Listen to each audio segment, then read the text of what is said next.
Okay, അപ്പം നമ്മൾ next topic എന്ന് പറയുന്നത് സ്റ്റേറ്റ്മെൻറ്റ് ഇൻ്റർഫേസ് എന്ന് പറയുന്നതാണ്. നമുക്ക് ജാവയിൽ അല്ലെങ്കിൽ JDBCയിൽ നമ്മുടെ SQL ക്വറീസൊക്കെ എക്സിക്യൂട്ട് ചെയ്യുന്നത് സ്റ്റേറ്റ്മെൻറ്റ് ഇൻ്റർഫേസ് വെച്ചിട്ടാണ്. നമുക്ക് അതിന് വേണ്ടിയിട്ട് തന്നെ 3 ടൈപ്പ് ഓഫ് സ്റ്റേറ്റ്മെൻറ്റ്സ് ആണ് നമ്മൾ ജാവയിലുള്ളത്. അതിൽ വരുന്നതാണ് സ്റ്റേറ്റ്മെൻറ്റ് എന്ന് പറഞ്ഞൊരു ഇൻ്റർഫേസ്, പിന്നെ പ്രിപ്പയർഡ് സ്റ്റേറ്റ്മെൻറ്റ്, പിന്നെ കോളബിൾ സ്റ്റേറ്റ്മെൻറ്റ്. ഇതൊക്കെ എന്ന് പറഞ്ഞു കഴിഞ്ഞാൽ നമുക്ക് ഡാറ്റാബേസ് ആയിട്ട് ഇൻട്രാക്ട് ചെയ്യാൻ വേണ്ടി യൂസ് ചെയ്യുന്ന ഡിഫറെൻറ്റ് ടൈപ്സ് ഓഫ് ഇൻ്റർഫേസുകളാണ്. അതിൽ ബേസിക് ആയിട്ട് അല്ലെങ്കിൽ നമ്മൾ ഏറ്റവും കൂടുതലായിട്ട് യൂസ് ചെയ്യുന്ന ഒരു ടൈപ്പ് ഓഫ് ഇൻ്റർഫേസ് ആണ് സ്റ്റേറ്റ്മെൻറ്റ് എന്ന് പറയുന്ന ഇൻ്റർഫേസ്. ഓൾറെഡി നമ്മൾ കണ്ടിട്ടുണ്ട് ഇതിനൊരു എക്സാമ്പിൾ, നമ്മൾ പ്രോഗ്രാം എഴുതുമ്പോൾ അതിലുണ്ടായിരുന്നു. ആൻഡ് സ്റ്റേറ്റ്മെൻറ്റ് ഇൻ്റർഫേസ് എന്ന് പറയുന്നത്, ഈ സ്റ്റേറ്റ്മെൻറ്റ് ഇൻ്റർഫേസിൽ ഉണ്ടാവുന്നത് നമ്മുടെ SQL ക്വറീസൊക്കെ എക്സിക്യൂട്ട് ചെയ്യാൻ വേണ്ടിയിട്ടുള്ള മെത്തേഡ്സ് ആണ് ഈ സ്റ്റേറ്റ്മെൻറ്റ് എന്ന് പറയുന്ന ഇൻ്റർഫേസിലുള്ളത്. ഈ സ്റ്റേറ്റ്മെൻറ്റ് ഇൻ്റർഫേസിലുള്ള ഈ മെത്തേഡ്സിൻ്റെ പാരാമീറ്റേഴ്സ് ആയിട്ടാണ് നമ്മൾ SQL ക്വറീസ് എല്ലാം നമ്മൾ പാസ് ചെയ്യുന്നത്, ഡാറ്റാബേസിലേക്ക് പാസ് ചെയ്യുന്നത്. ജസ്റ്റ് എൻ്റെ ഇത് പറഞ്ഞുതരാം. The statement interface provides methods to execute queries with the database. The statement interface is a factory of result set, that is, it provides factory methods to get the object of result set. അപ്പോൾ നമ്മൾ ഡാറ്റാബേസിലേക്ക് queries ഒക്കെ execute ചെയ്യാൻ വേണ്ടിയിട്ടുള്ള methods provide ചെയ്യുന്ന ഒരു interface ആണ് statement എന്ന് പറയുന്ന ഇൻ്റർഫേസ്. ആൻഡ് ഇതിൽ നമുക്ക് കോമൺ ആയിട്ട് വരുന്ന കുറച്ച് മെത്തേഡ്സ് ആണ് ഇവിടെ കാണുന്നത്. അതിൽ വരുന്ന മെത്തേഡ്സ് ആണ് execute query, execute update, execute and execute batch. ഇതിൽ നമ്മൾ എക്സിക്യൂട്ട് ക്വറി ഓൾറെഡി നേരത്തെ പ്രോഗ്രാമിൽ കണ്ടതാണ്. ഈ എക്സിക്യൂട്ട് ക്വറി എന്ന് പറഞ്ഞു കഴിഞ്ഞാൽ നമ്മൾ സെലക്ട് എന്ന് പറയുന്ന ക്വറി എക്സിക്യൂട്ട് ചെയ്യാൻ വേണ്ടിയിട്ടാണ് ഈ ഒരു പെർട്ടിക്കുലർ മെത്തേഡ് യൂസ് ചെയ്യുന്നത്, എക്സിക്യൂട്ട് ക്വറി എന്ന് പറയുന്ന ഈ ഒരു മെത്തേഡ്.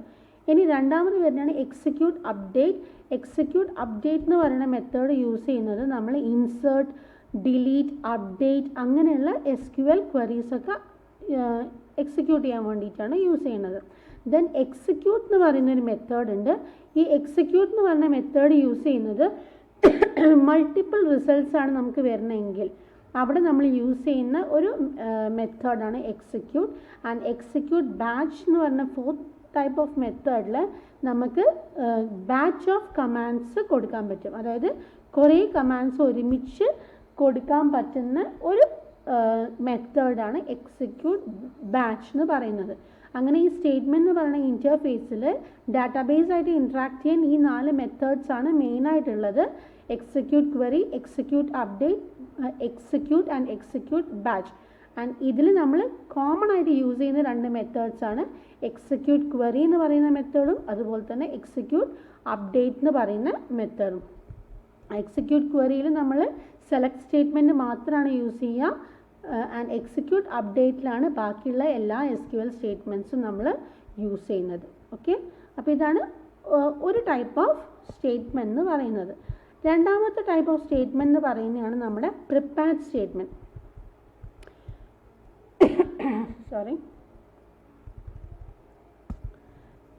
പ്രിപ്പയർഡ് സ്റ്റേറ്റ്മെൻറ്റ് എന്ന് പറഞ്ഞു കഴിഞ്ഞാൽ നമുക്ക് പാരാമീറ്ററൈസ്ഡ് ക്വറീസ് എക്സിക്യൂട്ട് ചെയ്യാൻ വേണ്ടി യൂസ് ചെയ്യുന്ന സ്റ്റേറ്റ്മെൻറ്റ്സിനാണ് നമ്മൾ പ്രിപ്പയർഡ് സ്റ്റേറ്റ്മെൻറ്റ് എന്ന് പറയുന്നത്.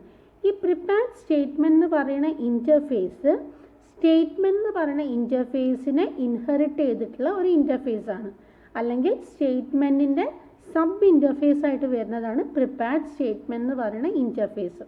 ഈ പ്രിപ്പയർഡ് സ്റ്റേറ്റ്മെൻറ്റിൽ നമ്മൾ കൊടുക്കുന്ന ക്വറീസിൽ നമുക്ക് എന്ത് ചെയ്യാം, പാരാമീറ്ററൈസ്ഡ് ക്വറീസ് പാസ് ചെയ്യാം, അല്ലെങ്കിൽ ഈ പ്രിപ്പയർഡ് സ്റ്റേറ്റ്മെൻറ്റിൻ്റെ ഉള്ളിൽ നമുക്ക് പാരാമീറ്ററൈസ്ഡ് ക്വറീസ് പാസ് ചെയ്യാം. പാരാമീറ്ററൈസ്ഡ് ക്വറീസ് പറഞ്ഞാൽ ഈ ഒരു ഫോമാറ്റിലായിരിക്കും ഉണ്ടാവുക. ഒരു എക്സാമ്പിൾ പറയുകയാണെങ്കിൽ ഇൻസേർട്ട് ഇൻ ടു എംപ്റ്റ് വാല്യൂസ്, ഇങ്ങനെ നമ്മൾ ക്വസ്റ്റ്യൻ മാർക്സ് ആയിട്ടായിരിക്കും പാരാമീറ്റേഴ്സ് ആയിട്ട് കൊടുക്കുക. ഇതിൽ നമ്മൾ വാല്യൂസ് കൊടുക്കുന്നില്ല, പകരം അതിൻ്റെ പ്ലേസ് ഹോൾഡേഴ്സ് മാത്രമാണ് നമ്മളിവിടെ കൊടുക്കുന്നത്. ആൻഡ് ഇവിടേക്കുള്ള വാല്യൂസ് നമ്മൾ സെറ്റ് ചെയ്യാൻ വേണ്ടിയിട്ട് ഈ പ്രിപ്പയർഡ് സ്റ്റേറ്റ്മെൻറ്റിൽ നമുക്ക് കുറേ സെറ്റ് മെത്തേഡ്സ് ഉണ്ട്. ഈ സെറ്റ് മെത്തേഡ്സ് വെച്ചിട്ടാണ് ഈ ഓരോ പാരാമീറ്ററിലേക്കും വേണ്ട വാല്യൂസ് നമ്മൾ പാസ് ചെയ്യുന്നത്. ഫോർ എക്സാമ്പിൾ ഇവിടെ നമുക്ക് റോൾ നമ്പർ ആണ് ഫസ്റ്റ് വാല്യൂ എന്ന് വിചാരിക്കുക, അല്ലെങ്കിൽ റോൾ നമ്പർ അല്ല എംപ്ലോയി ID ആണെന്ന് വിചാരിക്കുക. അപ്പം നമ്മൾ അവിടെ യൂസ് ചെയ്യുന്ന ID ആകുമ്പോൾ നോർമലി ഇൻറ്റീജർ ആയിരിക്കും അല്ലേ, സെറ്റ് ഇൻറ്റ് മെത്തേഡ് വെച്ചിട്ട് അത് യൂസ് ചെയ്യും. ഇപ്പം നെയിം ആണെങ്കിൽ സെറ്റ് ഇൻ ക്യാർ നെയിം എന്ന് പറയുന്ന മെത്തേഡ് വെച്ചിട്ട്, അല്ലെങ്കിൽ ക്യാർ നെയിം അല്ല, സെറ്റ് സ്ട്രിംഗ് എന്ന് പറഞ്ഞ മെത്തേഡ് ഉണ്ട്, അത് വെച്ചിട്ട് നമ്മൾ സെറ്റ് ചെയ്യും. ഇവിടെ കാണാം നിങ്ങൾക്ക് അതിൻ്റെ ഡിഫറെൻറ്റ് മെത്തേഡ്സ്. അതുപോലെ തന്നെ സെറ്റ് ഫ്ലോട്ട്, ഇപ്പം നമ്മൾ വല്ല എമൗണ്ട് അങ്ങനെയുള്ള കാര്യങ്ങളൊക്കെയാണ് ഫ്ലോട്ട്, ഡബിൾ, അങ്ങനെയുള്ള വേരിയസ് മെത്തേഡ്സ് നമുക്ക് പ്രിപ്പയർഡ് സ്റ്റേറ്റ്മെൻറ്റിൽ അവൈലബിൾ ആണ്. അങ്ങനെയുള്ള മെത്തേഡ്സ് വെച്ചിട്ടാണ് നമ്മൾ ഇങ്ങനെയുള്ള പാരാമീറ്റേഴ്സിലേക്കൊക്കെയുള്ള വാല്യൂസ് സെറ്റ് ചെയ്യുന്നത്. അപ്പോൾ ഇങ്ങനെയുള്ള പാരാമീറ്ററൈസ്, ഇവിടെ പാരാമീറ്റർ നമ്മൾ സെറ്റ് ചെയ്യുള്ളൂ, എക്സിക്യൂട്ട് ചെയ്യുമ്പോഴാണ് സെറ്റ് ചെയ്യുന്നത്. ഇങ്ങനെയുള്ള പാരാമീറ്ററൈസ്ഡ് ക്വറീസ് എക്സിക്യൂട്ട് ചെയ്യാൻ വേണ്ടിയിട്ട് യൂസ് ചെയ്യുന്ന ഒരു സ്റ്റേറ്റ്മെൻ്റ് ആണ് prepared statement. And this prepared statement is inherited from the statement interface. Okay, അതുപോലെ തന്നെ ഈ പ്രിപ്പയർഡ് സ്റ്റേറ്റ്മെൻറ്റ് എന്ന് പറയുന്നത് ഇറ്റ് ഈസ് ഫാർ ബെറ്റർ അല്ലെങ്കിൽ ഫാസ്റ്റർ ദാൻ സ്റ്റേറ്റ്മെൻറ്റ്. ഇത് പറയാൻ കാരണം എന്താണെന്ന് വെച്ച് കഴിഞ്ഞാൽ പ്രിപ്പയർഡ് സ്റ്റേറ്റ്മെൻറ്റിലുള്ള ഈ ഒരു ക്വറി എന്ന് പറയുന്നത് ഒരു പ്രാവശ്യം കമ്പൈൽ ചെയ്താൽ മതി. ഒരു പ്രാവശ്യം കമ്പൈൽ ചെയ്ത് ഓരോ പ്രാവശ്യം എക്സിക്യൂട്ട് ചെയ്യുമ്പോൾ നമ്മളവിടെ കമ്പൈൽ ചെയ്യേണ്ട ആവശ്യം വരുന്നില്ല. ഒരു പ്രാവശ്യം കമ്പൈൽ ചെയ്താൽ മതി, പിന്നെ നമുക്കത് ഡയറക്റ്റ്ലി എക്സിക്യൂട്ട് ചെയ്യാം. സോ ഇങ്ങനെയുള്ള സ്റ്റേറ്റ്മെൻറ്റ്സ് എക്സിക്യൂട്ട് ചെയ്യുന്നത് it will be much faster. ഇവിടെ അതിൻ്റെ ഒരു ഇത് പറയുന്നുണ്ട്. Why use prepared statement? Because it improves performance. The performance of the application will be faster if you use prepared statement interface because query is compiled only once. നമ്മൾ ഈ prepared statementൻ്റെ ഉള്ളിൽ pass ചെയ്യുന്ന query ആകെ ഒരൊറ്റ പ്രാവശ്യം നമ്മൾ compile ചെയ്യുന്നുള്ളൂ. ഓരോ പ്രാവശ്യം എക്സിക്യൂട്ട് ചെയ്യുമ്പോൾ അത് കമ്പൈൽ ചെയ്യേണ്ട ആവശ്യമില്ല. സോ ആ കമ്പൈലേഷൻ ടൈം നമുക്ക് ഒഴിവാവും ആൻഡ് ഹെൻസ് പെർഫോമൻസ് ഇംപ്രൂവ് ആവും. ഓക്കെ, ദെൻ ഞാൻ നേരത്തെ പറഞ്ഞ പോലെ പ്രിപ്പയർഡ് സ്റ്റേറ്റ്മെൻറ്റ് ഇൻ്റർഫേസിൽ വരുന്ന കുറച്ച് കോമൺ ആയിട്ടുള്ള മെത്തേഡ്സ് ആണ്. അതിൽ വരുന്ന set int, set string, set float, set double. ഈ 4 എന്ന് പറയുന്നതും നമ്മുടെ പാരാമീറ്ററിൻ്റെ ഇൻഡെക്സിലേക്ക് വാല്യൂസ് സെറ്റ് ചെയ്യാൻ വേണ്ടി യൂസ് ചെയ്യുന്ന വേരിയസ് മെത്തേഡ്സ് ആണ്. ഓക്കെ, അതുപോലെ തന്നെ നമ്മൾ നേരത്തെ സ്റ്റേറ്റ്മെൻറ്റ് ക്ലാസ്സിൽ കണ്ട പോലെ തന്നെയുള്ള 2 മെത്തേഡ്സ് വരുന്നുണ്ട്. എക്സിക്യൂട്ട് അപ്ഡേറ്റ് എന്ന് പറയുന്ന മെത്തേഡും വരുന്നുണ്ട്, അതുപോലെ തന്നെ എക്സിക്യൂട്ട് ക്വറി എന്ന് പറയുന്ന മെത്തേഡും വരുന്നുണ്ട്.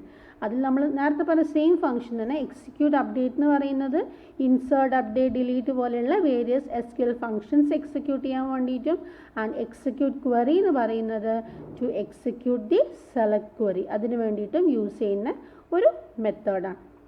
ഓക്കെ, അപ്പോൾ ഇതാണ് നമ്മുടെ second type of statement, that is prepared statement. ഇത് നമ്മൾ ഏറ്റവും കോമൺ ആയിട്ട് നമ്മൾ നോർമലി JDBCയിൽ യൂസ് ചെയ്യുന്ന സ്റ്റേറ്റ്മെൻറ്റ് എന്ന് പറയുന്ന ഇൻ്റർഫേസ് തന്നെയാണ്. പക്ഷേ ഇത് വേറൊരു ടൈപ്പ് ഓഫ് സ്റ്റേറ്റ്മെൻ്റ് ആണെന്ന് മാത്രം. ഇങ്ങനെയുള്ള പാരാമീറ്ററൈസ്ഡ് ക്വറീസൊക്കെ പാസ് ചെയ്യാൻ വേണ്ടിയിട്ടുള്ള ഒരു സ്റ്റേറ്റ്മെൻ്റ് ആണെന്ന് മാത്രം. അതുപോലെ നമുക്കൊരു തേർഡ് സ്റ്റേറ്റ്മെൻറ്റും കൂടി വരുന്നുണ്ട്. അതെന്ന് പറയുന്നത് കോളബിൾ സ്റ്റേറ്റ്മെൻറ്റ്സ് ആണ്. കോളബിൾ സ്റ്റേറ്റ്മെൻറ്റ് എന്ന് പറഞ്ഞു കഴിഞ്ഞാൽ ഇപ്പം നമുക്ക് നമ്മുടെ ഈ ഒരു സ്റ്റോർഡ് പ്രൊസീജിയർ, നിങ്ങൾ ഓൾറെഡി പഠിച്ചിട്ടുണ്ടാവും സ്റ്റോർഡ് പ്രൊസീജിയേഴ്സ് ഒക്കെ അല്ലേ. സ്റ്റോർഡ് പ്രൊസീജിയേഴ്സ് ഉണ്ട്, അതുപോലെ ഫങ്ഷൻസ്. അപ്പം നമുക്ക് ക്വറിക്ക് പകരം ഇങ്ങനെയുള്ള സ്റ്റോർഡ് പ്രൊസീജിയറോ അല്ലെങ്കിൽ ഒരു ഫങ്ഷനൊക്കെയാണ് നമുക്ക് പാസ് ചെയ്യേണ്ടതെന്ന് വിചാരിക്കുക. ഒരു ഡാറ്റാബേസിലേക്ക് നമുക്കൊരു ഫങ്ഷനോ അല്ലെങ്കിൽ ഒരു സ്റ്റോർഡ് പ്രൊസീജിയറൊക്കെയാണ് നമുക്ക് പാസ് ചെയ്യേണ്ടതെങ്കിൽ നമ്മൾ അതിന് വേണ്ടി യൂസ് ചെയ്യുന്ന സ്റ്റേറ്റ്മെൻറ്റ് ഇൻ്റർഫേസ് ആണ് കോളബിൾ സ്റ്റേറ്റ്മെൻറ്റ് ഇൻ്റർഫേസ് എന്ന് പറയുന്നത്. ഇവിടെയുണ്ട് callable statement interface is used to call the stored procedures and functions. അതായത് സ്റ്റോർഡ് പ്രൊസീജിയേഴ്സിനെയും ഫങ്ഷൻസിനെയൊക്കെ കോൾ ചെയ്യാൻ വേണ്ടിയിട്ട് യൂസ് ചെയ്യുന്ന ഒരു സ്റ്റേറ്റ്മെൻറ്റ് ഇൻ്റർഫേസ് ആണ് കോളബിൾ സ്റ്റേറ്റ്മെൻറ്റ് എന്ന് പറയുന്ന ഇൻ്റർഫേസ്. ഓക്കെ, അതുപോലെ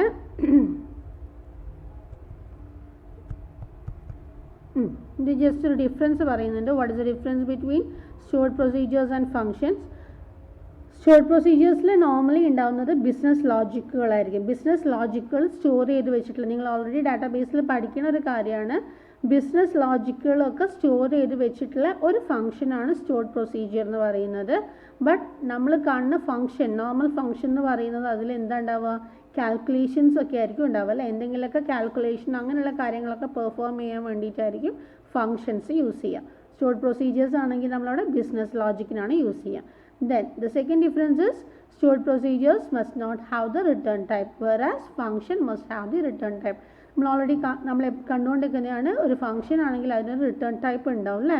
ഈവൻ നത്തിങ് ഈസ് റിട്ടേൺ അവിടെ എന്താ കൊടുക്കുക, നമ്മൾ വോയിഡ് എന്ന് പറഞ്ഞ് കൊടുക്കും. അപ്പോൾ എന്തായാലും റിട്ടേൺ ടൈപ്പ് ഉണ്ടാവും, ബട്ട് സ്റ്റോർഡ് പ്രൊസീജിയർ നമുക്കൊരു റിട്ടേൺ ടൈപ്പേ ഉണ്ടാവില്ല. ദെൻ ദ തേർഡ് ഡിഫറൻസ് എന്ന് പറയുന്നത് stored procedure may return 0 or more values. Stored procedures ചിലപ്പോൾ വാല്യൂസ് റിട്ടേൺ ഉണ്ടാവില്ല. മേ ബി 1 വാല്യൂ ആവാം, 2 വാല്യൂസ് ആവാം, ഓർ മെനി വാല്യൂസ് ആവാം. അപ്പോൾ 0 to many വാല്യൂസ് എങ്ങനെ വേണമെങ്കിലും ആവാം. ബട്ട് ഫംഗ്ഷൻ എന്ന് പറഞ്ഞു കഴിഞ്ഞാൽ ഇറ്റ് റിട്ടേൺസ് എക്സാക്ട്ലി 1 വാല്യൂ, ഒരു ഒറ്റ വാല്യൂ മാത്രമായിരിക്കും ഒരു ഫംഗ്ഷൻ എപ്പോഴും റിട്ടേൺ ചെയ്യുന്നത്. ഓക്കെ, ദെൻ നെക്സ്റ്റ് ഡിഫറൻസ് എന്ന് പറയുന്നത് we can call functions from the procedure. Stored പ്രൊസീജിയറിൻ്റെ ഉള്ളിൽ നിന്ന് നമുക്ക് ഫംഗ്ഷൻസിനെ കോൾ ചെയ്യാൻ പറ്റും. വേറാസ് ഒരു ഫംഗ്ഷൻ്റെ ഉള്ളിൽ നമുക്ക് എന്ത് കോൾ ചെയ്യാൻ പറ്റില്ല, സ്റ്റോർഡ് പ്രൊസീജിയേഴ്സ് കോൾ ചെയ്യാൻ പറ്റില്ല. ആൻഡ് ഫൈനൽ ഡിഫറൻസ് എന്ന് പറയുന്നത് procedure supports input and output parameter, function support only input parameter. ഫംഗ്ഷനിൽ ഇൻപുട്ട് പാരാമീറ്റർ മാത്രമേ ഉണ്ടാവുള്ളൂ. സ്റ്റോർഡ് പ്രൊസീജിയറിൽ ഇൻപുട്ട് പാരാമീറ്ററും പാസ് ചെയ്യാം, ഔട്ട്പുട്ട് പാരാമീറ്ററും ഉണ്ടാവും. ആൻഡ് ഒന്നും കൂടി ഉണ്ട്, എക്സെപ്ഷൻ ഹാൻഡ്ലിംഗ് നമുക്ക് സ്റ്റോർഡ് പ്രൊസീജിയറിനുള്ളിൽ പോസിബിൾ ആണ്, but it is not possible inside function. ഫംഗ്ഷൻ്റെ ഉള്ളിൽ നമുക്ക് എക്സെപ്ഷൻ ഹാൻഡ്ലിംഗ് പറ്റില്ല. നമ്മളിപ്പോൾ മെയിനിലാണ് കൊടുക്കുക അല്ലേ, അപ്പോൾ ഫംഗ്ഷൻ്റെ ഉള്ളിൽ നമുക്ക് എക്സെപ്ഷൻ ഹാൻഡ്ലിംഗ് പോസിബിൾ അല്ല. അപ്പോൾ ഇങ്ങനെയുള്ള സ്റ്റോർഡ് പ്രൊസീജിയേഴ്സിനെയും ഫംഗ്ഷൻസിനെയും ഒക്കെ കോൾ ചെയ്യാൻ വേണ്ടിയിട്ട് യൂസ് ചെയ്യുന്ന ഒരു സ്റ്റേറ്റ്മെൻ്റ് ആണ് കോളബിൾ സ്റ്റേറ്റ്മെൻറ്റ്. അങ്ങനെ നമ്മുടെ സ്റ്റേറ്റ്മെൻറ്റ് എന്ന് പറയുന്നതിൽ 3 types ഓഫ് സ്റ്റേറ്റ്മെൻറ്റ്സ് ആണ് പറയുന്നത്: statement, prepared statement and callable statement. ഇനി ഈ JDBCൻ്റെ ലാസ്റ്റ് സെക്ഷനായിട്ട് വരുന്നതാണ് റിസൾട്ട് സെറ്റ് ഇൻ്റർഫേസ്. നമ്മളെ JDBCയിൽ വരുന്ന അടുത്തൊരു ഇൻ്റർഫേസ് ആണ് റിസൾട്ട് സെറ്റ്. ഇത് നിങ്ങൾ ഓൾറെഡി കണ്ടിട്ടുള്ളതാണ്, ഞാൻ ജസ്റ്റ് പറയുകയും ചെയ്തിട്ടുണ്ടായിരുന്നു. റിസൾട്ട് സെറ്റ് ഇൻ്റർഫേസ് എന്ന് പറഞ്ഞു കഴിഞ്ഞാൽ ഇതിലെന്താ വരുന്നത്, നമ്മൾ ഒരു സെലക്ട് ക്വറി ഒക്കെ വെച്ചിട്ട് റിട്രീവ് ചെയ്ത ഡാറ്റ സ്റ്റോർ ചെയ്ത് വെക്കാനുള്ള ഒരു ഇൻ്റർഫേസ് ആണ് റിസൾട്ട് സെറ്റ് എന്ന് പറയുന്ന ഇൻ്റർഫേസ്. ഇതൊരു ടാബുലാർ ഫോമിലായിരിക്കും ഉണ്ടാവുക. ബിക്കോസ് നമ്മളൊരു സെലക്ട് ക്വറി കൊടുത്തു കഴിഞ്ഞാൽ നമുക്ക് അതിന് റിസൾട്ടായിട്ട് കിട്ടുന്ന ഡാറ്റ എന്ന് പറയുന്നത് ടാബുലാർ ഡാറ്റ അല്ലേ, ഡാറ്റാ ബേസിൽ ടാബുലാർ ഫോമിലായിരിക്കും സ്റ്റോർ ചെയ്യുക. അപ്പോൾ ടാബുലാർ ഫോമിലെ ഡാറ്റ ആയിരിക്കും നമുക്ക് കിട്ടുന്നുണ്ടാവുക. അപ്പോൾ അങ്ങനെയുള്ള ഒരു ടാബുലാർ ഫോം ഓഫ് അല്ലെങ്കിൽ ഒരു tabular form of data store ചെയ്യാൻ പറ്റുന്ന ഒരു ഒബ്ജക്റ്റ് ആണ് എന്ത്, റിസൾട്ട് സെറ്റ് ഒബ്ജക്റ്റ് എന്ന് പറയുന്നത്. ആൻഡ് ഇതിനൊരു കേഴ്സറും കൂടി ഉണ്ടാവും. ഈ കേഴ്സർ എന്ന് പറയുന്നത് ഈ ടേബിൾ റിസൾട്ടിലെ ആ റിസൾട്ടൻ ടേബിളിൽ ഓരോ റോസിനെയും റെപ്രസെൻ്റ് ചെയ്യാൻ വേണ്ടി യൂസ് ചെയ്യുന്നതായിരിക്കും കേഴ്സർ എന്ന് പറയുന്നത്. ആൻഡ് ഇനീഷ്യലി ഈ കേഴ്സർ ഉണ്ടാവുക എല്ലാ റോസിൻ്റെയും ഏറ്റവും ടോപ്പിലായിരിക്കും, അതായത് ഫസ്റ്റ് റോൻ്റെയും മുകളിൽ. ആ ഫസ്റ്റ് ഡാറ്റ വരുന്ന റോയിലെ ആ റോൻ്റെയും മുകളിലായിട്ടായിരിക്കും നമ്മളെ കേഴ്സർ ഇനീഷ്യലി ഉണ്ടാവുക. നമുക്ക് ഈ കേഴ്സറിനെ ഫോർവേഡും ബാക്ക്വേർഡും ഒക്കെ മൂവ് ചെയ്യാൻ പറ്റും. അതിന് പറ്റിയിട്ടുള്ള കുറച്ച് ഫങ്ഷൻസ് നമുക്ക് റിസൾട്ട് സെറ്റിൽ ഡിഫൈൻഡ് ആണ്. അത് ഞാൻ ജസ്റ്റ് ഇവിടെ പറഞ്ഞുതരാം. കോമൺലി യൂസ് മെത്തേഡ്സ് അതിൽ വരുന്നതാണ് നെക്സ്റ്റ് എന്ന് പറയുന്ന method. It moves the cursor to the next row. എവിടെയാണോ ഇപ്പോൾ കറൻ്റ്ലി ഉള്ളത് അവിടുന്ന് 1 റോ നെക്സ്റ്റിലേക്ക് മൂവ് ചെയ്യിക്കും. പ്രീവിയസ് എന്ന് പറയുന്നത് it moves the cursor to the previous row, current ഉള്ളതിനേക്കാളും ഒരു റോ മുകളിലേക്ക് മൂവ് ചെയ്യിക്കും. ഫസ്റ്റ് എന്ന് പറയുന്നത് it moves the cursor to the first row. ആ റിസൾട്ടൻ ടേബിളിലുള്ള ഫസ്റ്റ് റോ എവിടെയാണോ അവിടേക്ക് മൂവ് ചെയ്യിക്കും. കേഴ്സർ എവിടെയാണെങ്കിലും ആ കറണ്ട് പൊസിഷന് ഫസ്റ്റ് റോയിലേക്ക് മൂവ് ചെയ്യിക്കും. ആൻഡ് ലാസ്റ്റ് ഓഫ് എന്ന് പറയുന്നത് it moves the cursor to the last row of the table, അല്ലെങ്കിൽ ആ റിസൾട്ട് സെറ്റിൻ്റെ ലാസ്റ്റ് റോയിലേക്ക്. ദെൻ അബ്സല്യൂട്ട് എന്ന് പറഞ്ഞൊരു ഇതുണ്ട്. അബ്സല്യൂട്ടിനുള്ളിൽ നമ്മളൊരു വാല്യൂ ആണ് പാസ് ചെയ്യുന്നത്, ഇൻറ്റ് റോ. ഇവിടെ പാസ് ചെയ്യുന്ന നമ്പർ എന്ന് പറയുന്നത് റോൻ്റെ നമ്പർ ആയിരിക്കും. അതായത് അബ്സല്യൂട്ട് 2 എന്നാണ് കൊടുത്തതെന്ന് വിചാരിക്കുക. നമ്മൾ ഈ റിസൾട്ട് സെറ്റിൽ വരുന്ന ടേബിളിൻ്റെ ഓരോ ഓരോ റോസിനും നമ്പേഴ്സ് ഉണ്ടാവും. 1, 2, 3 എന്നൊക്കെ പറഞ്ഞ നമ്പേഴ്സ് ഉണ്ടാവും. അപ്പോൾ ഇവിടെ നമ്മൾ 2 എന്നാണ് കാണിക്കുന്നതെങ്കിൽ ഈ കേഴ്സർ നോക്കും എവിടെയാണ് 2 എന്നുള്ളത് അവിടേക്ക് മൂവ് ചെയ്യും. ഓക്കെ, അതാണ് അബ്സല്യൂട്ട്. റിലേറ്റീവ് 2 എന്നാണ് കൊടുക്കണമെങ്കിൽ കറണ്ട് എവിടെയാണോ ഉള്ളത് അവിടുന്ന് 2 പൊസിഷൻ അടുത്ത ഇതിലേക്ക്, അതായത് +2. ഇവിടെ നമുക്ക് 2 കേസ് കൊടുക്കാം. ഒന്നെങ്കിൽ നമുക്ക് പോസിറ്റീവ് വാല്യൂ കൊടുക്കാം, അല്ലെങ്കിൽ നെഗറ്റീവ് വാല്യൂ കൊടുക്കാം. +2 ആണ് കൊടുക്കുന്നെങ്കിൽ ഫോർവേഡ് 2 റോ മൂവ് ചെയ്യും. -2 ആണ് കൊടുക്കുന്നതെങ്കിൽ ബാക്ക്വേർഡ്, അതായത് ഇപ്പോൾ കറൻ്റ്ലി 5-ലാണുള്ളതെന്ന് വിചാരിക്കാം. +2 എന്ന് കൊടുത്താൽ 7ലേക്ക് പോകും, -2 എന്ന് കൊടുത്താൽ 3ലേക്കും പോകും. അതുപോലെ ഗെറ്റ് ഇൻറ്റ് ഇതൊക്കെയെന്ന് പറഞ്ഞാൽ ആ കോളത്തിൻ്റെ വാല്യൂസൊക്കെ ജസ്റ്റ് റീഡ് ചെയ്യാൻ, എത്രാമത്തെ കോളമാണ് ആ കോളത്തിൻ്റെ വാല്യൂ എന്താണ്, അങ്ങനെയുള്ള കാര്യങ്ങൾ റീഡ് ചെയ്യാൻ വേണ്ടിയിട്ടാണ്. ബാക്കിയുള്ളതാണ് നമ്മൾ കോമൺ ആയിട്ട് യൂസ് ചെയ്യുക. അപ്പോൾ ഇതാണ് നമ്മൾ റിസൾട്ട് സെറ്റ് ഇൻ്റർഫേസ് എന്ന് പറയുന്നത്. ആൻഡ് ഇവിടെയാണ് നമ്മൾ ഡാറ്റ സ്റ്റോർ ചെയ്യുക. ആൻഡ് ഇതോടെ നമ്മുടെ JDBC ഇവിടെ കംപ്ലീറ്റ് ആവാണ്. എല്ലാവർക്കും മനസ്സിലായെന്ന് വിചാരിക്കുന്നു.